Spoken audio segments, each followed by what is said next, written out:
Hey everybody, I hope you had a really nice 4th of July weekend. I just got home from Mike's and anyway, I had an interesting thing happen today. I got pulled over on 17 and I was doing 20 miles over the speed limit. I was doing 75 in a 55 and I was listening to Shawn Baker's podcast, so I was really focused on what he was saying and anyway, I shouldn't have been speeding. That's the main thing. But I pulled over as soon as I saw the cop, and he made a U-turn. I pulled over. I knew I was in the wrong. I pulled over.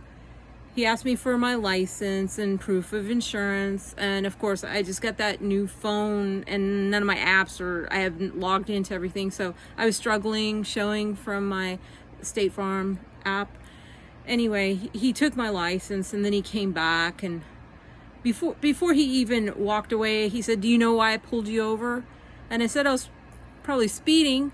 And he goes, "Yeah, was there any reason you're speeding?" And I'm like, "Well, I have this rash on my eye. I don't know if you guys can see it." And it's true, I have a rash. I was just trying to get home. And he goes, "Okay." He took my license, and while I'm logging into the app, he comes back and I'm like, "Oh, I logged in. Here's my proof of insurance." He goes, okay. So I'm going to give you a warning, and please try to stay the speed limit or slightly under. I'm like, "Oh, okay, thank you." And as he was walking away, he had me sign the warning, and I said, "Please be safe out there."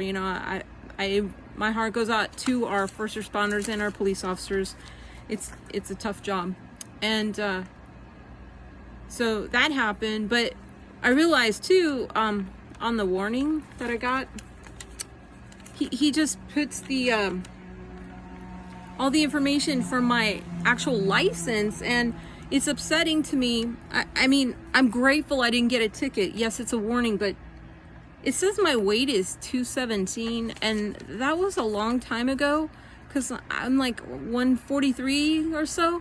So if for nothing else, lose weight, so if you do get a ticket or a warning, you don't have to have this horrible overweight weight listed on your paperwork, right? That's a great idea, right? if for nothing else, forget about the fine.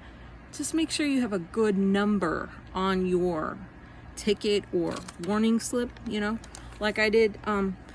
As far as my rash goes, okay, I went to a dinner last night and I wanted to look nice, so I used this Lancome moisturizer, and I know I'm allergic to it. On the day I use it, my skin looks great, but the next day I always break out. Now, why did I do it? I know I shouldn't do it. My body doesn't like it. It's the same thing with food, right? I know some foods I don't do well with. I stopped eating them. But why do I still do that with makeup? It's totally my fault. And I also got a little sunburn today. But anyway, I won't be using that Lancome moisturizer. This and me, we don't get along. I do appreciate that police officer for giving me just a warning. I do apologize for speeding. I won't do it again, I promise. And I really want to get a new license with my updated weight, because that was a really long time ago that I weighed 217, probably a year ago. And anyway, I wish you all a very peaceful Sunday, and eat all the fat. If you haven't tried keto, do it. If you're a man, you go carnivore. It's actually better for you. I think it works better for men than for women, because women have a monthly cycle. They still need to eat some berries sometimes for the carbs in the evening. But yeah, carnivore for the win. I love carnivore. I do cycle in and out of carnivore as well. And last night at the Brazilian steakhouse, it was full on carnivore. I mean, Shawn Baker, man, the ribeye and the bottom sirloin, awesome. And those lamb chops, great. So if you're ever in Downers Grove, go see Shawn Baker. It's a really great place. Yes, we did have to mask before we could get to our table, but then at the table we ate and it was great. Loved it. Great dinner. It was an awesome time. Don't speed, eat all the fat, meat heals. Have a great Sunday. Bye.